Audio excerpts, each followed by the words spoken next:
નમસ્તે વિદ્યાર્થી મિત્રો, જ્ઞાન મંજરી મોડર્ન સ્કૂલની લર્નિંગ યુટ્યુબ ચેનલમાં ફરી એકવાર આજે આપણે મળ્યા છીએ. અર્થશાસ્ત્ર ધોરણ 12 યુનિટ નંબર 7 વસ્તી એના વિશે આપણે માહિતી મેળવવાની છે. તો અગાઉના સત્રમાં આપણે યુનિટ નંબર 1 થી 6 એ આપણે પૂરા કર્યા હતા. હવે પછી 7 થી 11 જે છે એમાં એકાદ યુનિટ છે, એમાં અમુક ટોપિક બાદ કરેલા છે 30%. આ યુનિટમાં ફક્ત 2 જ મુદ્દાઓ જે છે, સ્ત્રી અને પુરુષનું પ્રમાણ, એ લેવામાં આવ્યું નથી. એની સિવાયના તમામ પ્રકારના મુદ્દાઓ છે એ અભ્યાસક્રમમાં સમાવેશ કરવામાં આવ્યો છે. તો ચાલો આપણે શરૂ કરીએ. ધોરણ 12 વિષય અર્થશાસ્ત્ર. ધોરણ 12 અર્થશાસ્ત્ર યુનિટ નંબર 7 વસ્તી એના વિશે માહિતી મેળવવાની છે. તો ચાલો વિદ્યાર્થી મિત્રો આપણે બધા શરૂ કરીએ. યુનિટ નંબર 7 વસ્તી, પોપ્યુલેશન, જેને આપણે અંગ્રેજીમાં કહીએ કે ભારત જોઈએ. પેલા વસ્તી શબ્દ આવ્યો એટલે ભારત વિશે થોડીક માહિતી મેળવીએ કે સંખ્યાની દ્રષ્ટિએ જોઈએ તો ભારત છે એ વસ્તીની દ્રષ્ટિએ બીજા ક્રમે આવે. પ્રથમ ક્રમે છે એ ચીન છે. આ બે બહુ મોટી મહાસત્તાઓ છે, ચીન અને ભારત. એમ ભારત છે એ વસ્તીની દ્રષ્ટિએ જોઈએ તો બીજા ક્રમે આવે.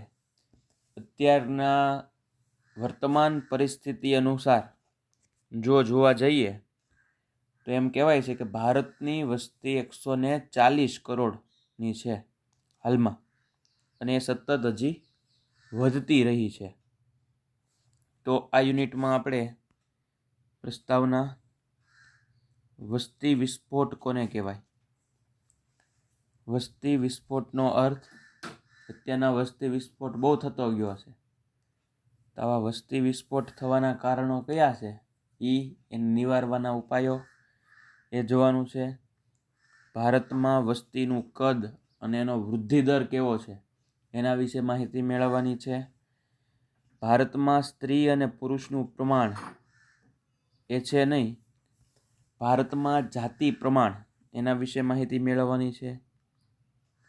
આ 7.2.4 ભારતમાં જૂથ પ્રમાણે વસ્તી નથી. આ પણ ભારતમાં સ્ત્રી અને પુરુષનું પ્રમાણની વસ્તી એ પણ અભ્યાસક્રમમાં નથી. ત્યારબાદ જોઈએ તો ભારતમાં ગ્રામીણ અને શહેરી વસ્તી. વસ્તી વધારાના કારણો એમાં જન્મદરનો અર્થ, મૃત્યુદરનો અર્થ, ઊંચા જન્મદર માટેના કારણો એમાં સામાજિક પરિબળો, આર્થિક પરિબળો, અન્ય પરિબળો, નીચા મૃત્યુદરના કારણો, જીવન ધોરણમાં સુધારો, રોગચાળા પર નિયંત્રણ, દુષ્કાળ પર નિયંત્રણ, કુદરતી આપત્તિઓ સામે રક્ષણ અને વાહન વ્યવહારની સગવડો, વસ્તી નિયંત્રણના ઉપાયો, એમાં લોક શિક્ષણ અને જાગૃતિ, કુટુંબ નિયોજન કાર્યક્રમની અસરકારકતા, મહિલાઓની લગ્ન વય અને દરજ્જામાં વધારો, પ્રોત્સાહનો અને બિન પ્રોત્સાહનો, તબીબી સેવાઓનો વ્યાપ અને અસરકારકતામાં વધારો. આટલા ટોપિકની આપણે આ યુનિટમાં ચર્ચા કરવાની છે. તો ચાલો સૌપ્રથમ આપણે પ્રસ્તાવના જોઈએ.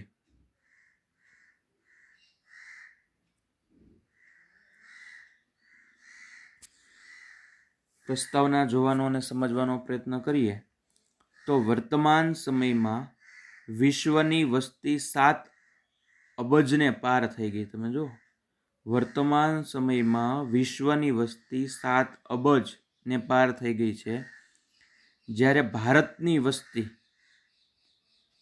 1.25 અબજને, અબજ એટલે 100 કરોડ, 1 અબજ એટલે 100 કરોડ, એનો મતલબ એમ કે 700 કરોડની વસ્તી આખા વિશ્વમાં છે, જ્યારે ભારતની વસ્તી 1.25 અબજ પહોંચવામાં આવી છે. ત્યારે વધતી વસ્તી વિશે ચર્ચા કરવી અનિવાર્ય બની જાય છે, કારણ કે વધતી વસ્તી અને તેની આવશ્યક જરૂરિયાતની પૂર્તિ દરેક સરકાર માટે પાયાની બાબત છે. આ માટે દરેક દેશમાં કુદરતી સંસાધનો ખૂબ જ મહત્ત્વ ધરાવે છે, કારણ કે કુદરતી સંસાધનોની મદદ આર્થિક વિકાસ શક્ય બને. અહીં વસ્તી અને કુદરતી સાધનોનો વચ્ચે બે બાબતો મહત્ત્વની છે. પહેલું, વસ્તી વધવાથી સીમિત કુદરતી સંસાધનોનો નાશ ઝડપી થશે, જે લાંબા ગાળે ભાવિ પેઢી માટે ખતરો બનશે.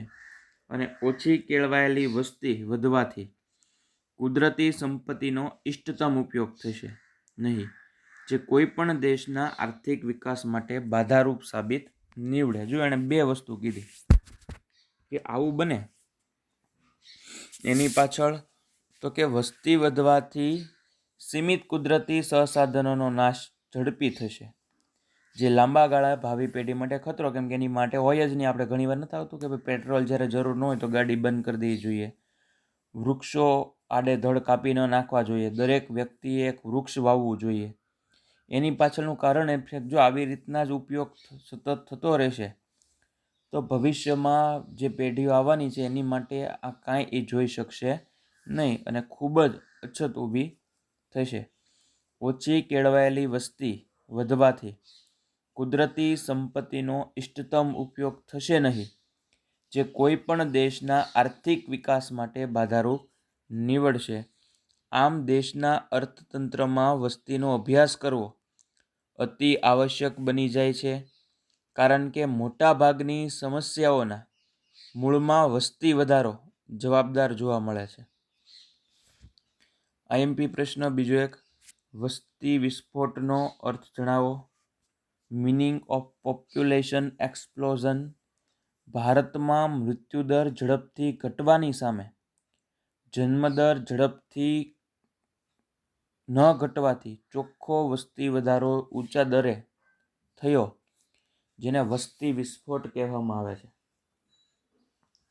મૃત્યુદર એમ કે અત્યારના વૈજ્ઞાનિક સંશોધનો, અત્યાધુનિક ટેકનોલોજી, દવાઓને કારણે મૃત્યુદરમાં ઘટાડો થવા જોવા મળે, જ્યારે એની સામે જન્મદર છે ઝડપથી વધવા માંડ્યો અને આવી રીતના ચોખ્ખો વસ્તી વધારો થયો છે એમ કહી શકાય, તો એને આપણે વસ્તી વિસ્ફોટ તરીકે ઓળખી શકીએ. વિશ્વની અનેકવિધ સમસ્યાઓ પૈકીની એક મોટી અને મહત્વની સમસ્યા એ વસ્તી વધારાની છે. વિશ્વની વસ્તીમાં વર્તમાન સમયમાં જે ઝડપથી વધારો થઈ રહ્યો છે તેટલો વધારો અગાઉ ક્યારેય થયો નથી. તેમાં ભારત પણ અપવાદ નથી.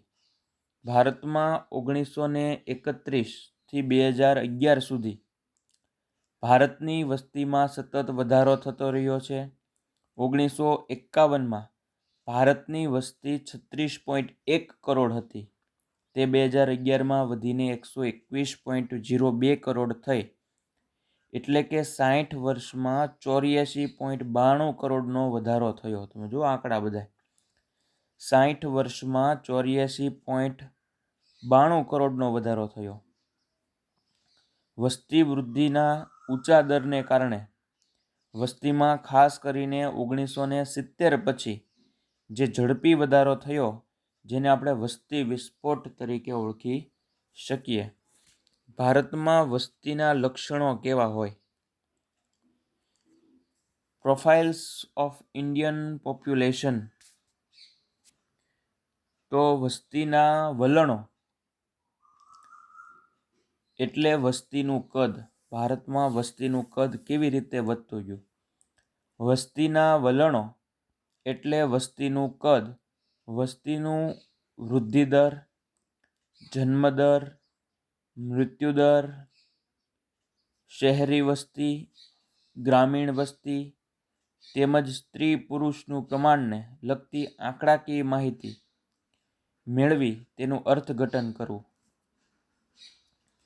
ભારતમાં સૌ પ્રથમ વસ્તી ગણતરીની શરૂઆત 1871માં, આ યાદ રાખજો ખાસ. ભારતમાં સૌપ્રથમ વસ્તી ગણતરીની શરૂઆત 1871 1971 જમશેદજી ટાટાએ કરી? જો ભારતમાં વસ્તી ગણતરીની શરૂઆત 1871 જમશેદજી તાતાએ કરી. ત્યારબાદ ભારતમાં વ્યવસ્થિત વસ્તી ગણતરી 1891 થઈ. ભારતમાં 1891 પછી દર 10 વર્ષે, જો આ પ્રશ્ન પૂછાય છે કે ભારતમાં દર કેટલા વર્ષે વસ્તી ગણતરી થાય છે, 1891 પછી દર 10 વર્ષે ભારતમાં વસ્તી ગણતરી કરવામાં આવે છે, અથવા એમ પૂછવામાં આવે કે ભારતમાં વસ્તી ગણતરી દર કેટલા વર્ષે કરવામાં આવે, આ વિકલ્પમાં પણ પૂછાય છે.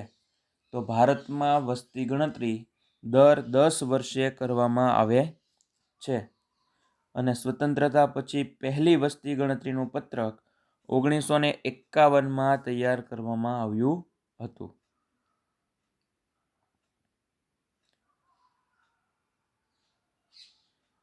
ભારતમાં વસ્તીનું કદ અને વસ્તી વૃદ્ધિ. વસ્તીનું કદ એટલે જુદા જુદા વર્ષો દરમિયાન ભારતની કુલ વસ્તી અથવા તો પ્રમાણને વસ્તીનું કદ તરીકે ઓળખવામાં આવે છે. ફરી એકવાર, વસ્તીનું કદ એટલે જુદા જુદા વર્ષો દરમિયાન ભારતની કુલ વસ્તી અથવા તો પ્રમાણને વસ્તીનું કદ તરીકે ઓળખવામાં આવે છે. અને વસ્તીમાં થતા વધારાની ટકાવારીને યાદ રાખજો, વસ્તીમાં જે સતત વધારો થાય એને ટકાવારીમાં માપવામાં આવે. આમ વસ્તીના થતા વધારાની ટકાવારીને વસ્તી વૃદ્ધિ દર તરીકે ઓળખવામાં આવે છે. ભારતની વસ્તીનું કદ અને વૃદ્ધિ દર નીચેના કોષ્ટકમાં આપેલા છે.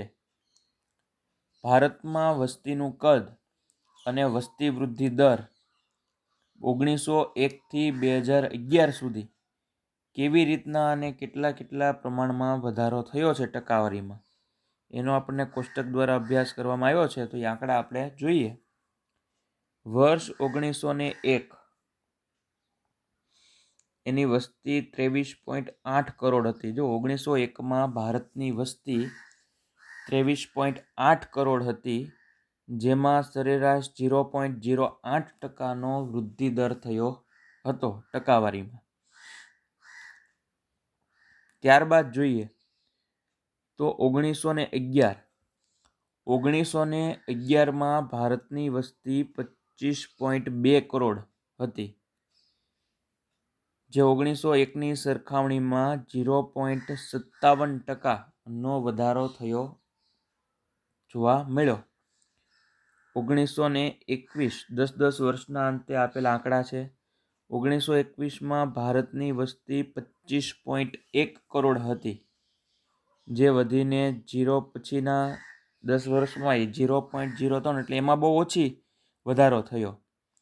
1911 થી 21નો જે દશકો હતો એમાં ઓછો અથવા માઇનસ ઘટાડો જોવા મળ્યો. જો -0.03 એમાં વસ્તી ઘટતી જોવા મળી. 1931 27.9 કરોડની વસ્તી હતી ભારતમાં, જે વધારો થઈને 10 વર્ષમાં 1.4 કરોડનો વધારો થતો જોવા મળ્યો. ત્યારબાદ જોઈએ 1941 31.9 કરોડ ભારતની વસ્તી હતી, જેમાં 1.33%નો વધારો થયો જોવા મળ્યો. 1951 એટલે કે ભારતની આઝાદી પછીનો સમય છે. 1951 એ ભારતની આઝાદી પછીના સમય છે. 36.1 કરોડની વસ્તી હતી, 1.25%નો વધારો થયો હતો. 1961 43.9% વસ્તી હતી કરોડમાં,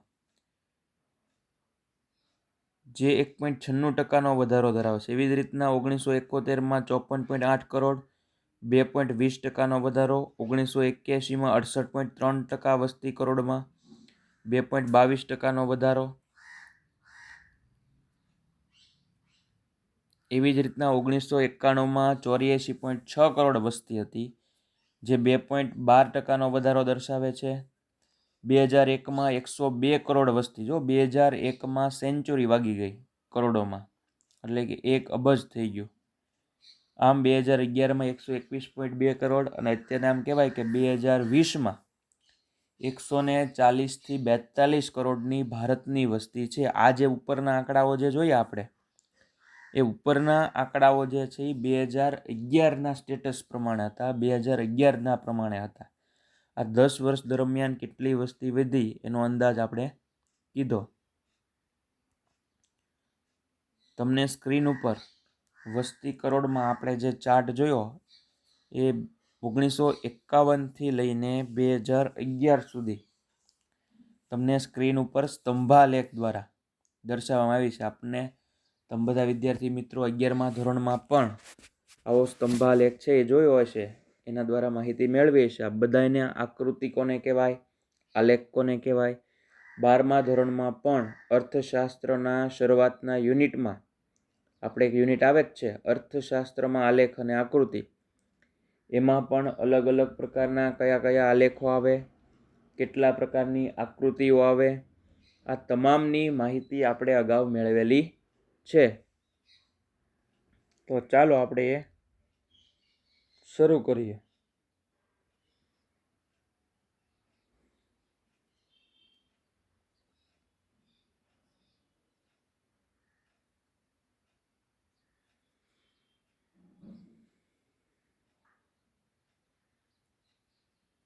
તો સૌપ્રથમ જોઈએ તો એક્સ અક્ષ ઉપર વર્ષ દર્શાવેલા છે. આમાં તમે જુઓ કે ભાઈ એક્સ અક્ષ છે, આ એક્સ અક્ષ, એની ઉપર આપણને વર્ષ દર્શાવ્યા છે. અને આ વાય અક્ષ છે ત્યાં કુલ વસ્તીનું પ્રમાણ કરોડમાં એ આપેલું છે. 1951માં 36.1 કરોડ વસ્તી હતી. 1961માં 43.9 કરોડ, 1971માં 54.8 કરોડ, 1981માં 68.3 કરોડ, 1991માં 84.6 કરોડ, 2001માં 102.7 કરોડ અને 2011માં 121.02. આમ આવી રીતના આ સ્તંભાલેખ દ્વારા સતત વધતી વસ્તીનું પ્રમાણ એ ટકાવારીમાં દર્શાવ્યું છે. હવે આના વિશ્લેષણ અને તારણો. તો 1901 વિશ્લેષણ અને તારણો. 1901 થી 1921 સુધીના સમયગાળા દરમિયાન વસ્તીમાં થયેલો વધારો ધીમો હતો. 1901 થી 1911ના દશક દરમિયાન કુલ વસ્તીમાં 5.7%નો વધારો થયો હતો, જ્યારે 1911 થી 1921ના દશકમાં ભારતમાં વસ્તીમાં 0.03%નો ઘટાડો થયો હતો. વસ્તીમાં થયેલા ઘટાડાનું મુખ્ય કારણ મૃત્યુદરમાં થયેલો વધારો હતો. અનેક વાર પડતા દુષ્કાળ, વિવિધ રોગો, એમાં ખાસ કોલેરા, પ્લેગ, ક્ષય, મેલેરિયા અને ઇન્ફ્લુએન્ઝા ના ઊંચા પ્રમાણને કારણે મરણદર ઊંચો રહેવા પામ્યો હતો. ત્યારબાદ 1921ના વર્ષને બાદ કરતા પછીના દરેક વર્ષોમાં ભારતમાં વસ્તી વૃદ્ધિનો દર ઊંચો રહેવા પામ્યો છે. 1921નું જ વર્ષ એવું છે કે એમાં વસ્તી એટલા બધા દરે ઊંચા દરે વધી નથી. આથી વસ્તી વધારીની દ્રષ્ટિએ 1921ના વર્ષને મહાન વિભાજક અથવા મહાવિભાજક વર્ષ તરીકે ઓળખવામાં. યાદ રાખજો. 1921ના વર્ષને બાદ કરતા પછીના દરેક વર્ષોમાં ભારતમાં વસ્તી વૃદ્ધિનો દર ઊંચો રહેવા પામ્યો હતો. આથી વસ્તી વધારાની દૃષ્ટિએ 1921ના વર્ષને મહાન વિભાજક વર્ષ તરીકે ઓળખવામાં આવ્યો છે. 1921 પછીના દરેક દશકમાં વસ્તી વૃદ્ધિ દરનો ઊંચો દર જોવા મળેલ છે. એટલા જ માટે 1921ના વર્ષને મહાવિભાજક વર્ષ તરીકે ઓળખવામાં આવે છે. ત્યારબાદ જોઈએ ત્રીજું વિશ્લેષણ. તો 1951માં ભારતમાં આયોજનનો આરંભ થયો. યાદ રાખજો, ભારતમાં આયોજનનો આરંભ છે એ ક્યારે થયો માનવામાં આવે છે? તો 1951માં ભારતમાં આયોજનનો આરંભ થયો, અને એટલે પછી જ આયોજન પછી જ પંચવર્ષીય યોજનાઓ જે છે એ શરૂ થઈ. આયોજન કાળ દરમિયાન એટલે કે 1951માં દેશની વસ્તી 36.1 કરોડની હતી. તે 5 દશકમાં એટલે કે 2001માં 102.7 કરોડ થઈ.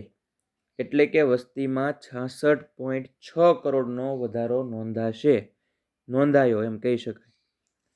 પ્રવર્તમાન સમયમાં ભારતમાં વાર્ષિક વસ્તી વધારો લગભગ 170 લાખ જેટલો છે. વાર્ષિક 170 લાખ જેટલી વસ્તી એટલે કે 1.5 કરોડ 1.7 કરોડ જેવી વસ્તી વધારો થાય છે.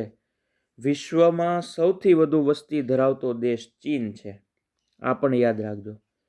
વિશ્વમાં સૌથી વધુ વસ્તી ધરાવતો દેશ કયો છે? તો કે વિશ્વમાં સૌથી વધુ વસ્તી ધરાવતો દેશ એ ચીન છે. જ્યારે ભારત બીજા ક્રમે આવે છે. અમે તમને અગાઉ શરૂઆતમાં જ વસ્તીનું ટાઇટલ જે હતું ત્યારે જ તમને કહી દીધું ને, આ જનરલ નોલેજ તરીકે પણ આ બધા વિદ્યાર્થી મિત્રોને કામ આવે એવું છે કે વિશ્વમાં સૌથી વધુ વસ્તી ધરાવતો દેશ એ ચીન છે. જ્યારે ભારત છે એ બીજા ક્રમે આવે છે. 1911માં ભારતની વસ્તી 25.2 કરોડની હતી. તે વધીને એક સૈકાના અંતે એટલે કે 2011માં 121.02 કરોડ થઈ. વસ્તી વૃદ્ધિના સંદર્ભમાં નિષ્ણાંતોએ એવી આગાહી કરી હતી કે 2000ના વર્ષ સુધીમાં દેશની વસ્તી 100 કરોડનો આંક વટાવી જશે, જે સાચી પડી. 1977ના વિશ્વ વિકાસ અહેવાલ મુજબ ભારતની વસ્તી 1995માં લગભગ 93 કરોડ થઈ અને 2001ની વસ્તી ગણતરીમાં અહેવાલ મુજબ 2011થી 2025ના સમયગાળા દરમિયાન ભારતની વસ્તી 139.98 કરોડ થવાનો અંદાજ છે, જે સાચો પડી ગયો હવે, કેમ કે ભારતની વસ્તી અત્યારના 140 કરોડ ઉપર વહી ગઈ છે. ભારતમાં સ્ત્રી અને પુરુષોનું પ્રમાણ એ આપણે જે આ 30% કોર્સ બાદ કરેલ છે એમાં સમાવેશ થયો નથી, એટલે બાદ કરેલો છે, એટલે આનો અભ્યાસ આપણે કરવાનો નથી. 30% કોર્સ જે બાદ થયો છે એમાંથી આ કોષ્ટક છે ભારતમાં સ્ત્રી અને પુરુષોનું પ્રમાણ, તો એ આમાં બાદ કરેલ છે. આ સમયેનો અભ્યાસક્રમમાં સમાવેશ નથી. ભારતમાં સ્ત્રી અને ભારતમાં જાતિ પ્રમાણ દર 1000 પુરુષોએ કેટલું છે એ આપણે ટોપિક હવે પછીના વિડીયો લેક્ચરમાં જ્યારે મળશું ત્યારે આપણે ભારતમાં જાતિ પ્રમાણ દર 1000 પુરુષોએ કેટલી સ્ત્રીઓનું પ્રમાણ છે, મૃત્યુદર કોને કહેવાય, જન્મદર કોને કહેવાય, આ તમામનો અભ્યાસ આપણે હવે પછીના વિડીયો લેક્ચરમાં મળશું ત્યારે આપણે ભારતમાં જાતિ પ્રમાણ દર 1000 પુરુષોએ સ્ત્રીઓની સંખ્યા પેજ નંબર 82 એની ઉપરથી આપણે અભ્યાસ શરૂ કરશું. પણ એ પહેલાં આજે આપણે જે ચર્ચા કરી એ ફરી એકવાર જોઈ લઈએ કે આજે આપણે વસ્તી નામનું યુનિટ 9 અર્થશાસ્ત્ર ધોરણ 12 બરાબર છે. યુનિટનું નામ છે વસ્તી. એ આપણે શરૂ કર્યું, એની પ્રસ્તાવના જોઈ, ત્યારબાદ વસ્તી વિસ્ફોટનો અર્થ કોને કહેવાય, અલગ અલગ વર્ષોમાં વસ્તીની વૃદ્ધિ, વસ્તીના વલણો, વસ્તીનું કદ અને વસ્તી વૃદ્ધિ દર એ આપણે જોયું. 1901થી લઈને 2011 સુધી કેટલા ટકા વસ્તી વૃદ્ધિ થઈ એ જોયું. વસ્તી વૃદ્ધિને આપણે સ્તંભાલેખ દ્વારા સમજવાનો પ્રયત્ન કર્યો, એના અલગ અલગ વિશ્લેષણો અને તારણો એ પણ જોવાનો પ્રયત્ન કર્યો. 1901થી 1921 સુધીમાં જે કંઈ વધારો થયો એ જોયું. 1921ના વર્ષમાં જ વસ્તી વૃદ્ધિ થઈ નથી, એટલા માટે એને મહાવિભાજક અથવા મહાન વિભાજક વર્ષ તરીકે ઓળખવામાં આવે છે. 1951 પછી ભારતમાં આયોજનનો આરંભ થયો, એની ચર્ચા કરી. અને અત્યારના એમ કહેવાય કે ભારતની વસ્તી 100 કરોડને પાર, એટલે કે 140 કરોડ થઈ ગઈ છે. અત્યારના ભારતની વસ્તી 140 કરોડ અને વિશ્વની વસ્તી 7 અબજ એટલે 700 કરોડ જેટલી થઈ ગઈ છે એમ કહી શકાય. ભારતમાં સ્ત્રી અને પુરુષની વસ્તીનું પ્રમાણ એ આ વર્ષે અભ્યાસક્રમમાં છે નહીં, એટલે કે હવે પછી જ્યારે આપણે મળશું ત્યારે ભારતમાં જાતિ પ્રમાણ દર 1000 પુરુષોએ સ્ત્રીઓની સંખ્યા કેટલી છે એના વિશે આપણે માહિતી મેળવવાની થશે. તો આ બધા વિદ્યાર્થી મિત્રો છે એ પાકી બુકમાં સ્વાધ્યાય છે લખતા જજો. અગાઉના યુનિટ જો ન લખ્યા હોય તો અગાઉના યુનિટો છે એ પણ સ્વાધ્યાય પાકી બુકમાં લખતા જજો. સતત અભ્યાસ છે એ બ્લુપ્રિન્ટ પ્રમાણે કરતા જજો, જેથી કરીને વાર્ષિક પરીક્ષામાં આ બધા વિદ્યાર્થી મિત્રોને વાંધો આવે નહીં. તો આ બધા વિદ્યાર્થી મિત્રો ખૂબ જ સારી રીતે અભ્યાસ કરો અને વધુ આગળ વધો એવી શુભકામનાઓ સાથે આજનો જે આ વિડીયો લેક્ચર છે આપણે પૂરો કરીએ છીએ. હવે પછી જ્યારે ટાઈમ ટેબલમાં હશે ત્યારે ફરી પાછા આપણે સોમવારે વાણિજ્ય વ્યવસ્થા અને અર્થશાસ્ત્રના વિષય સાથે ફરી એકવાર મળશું. આભાર.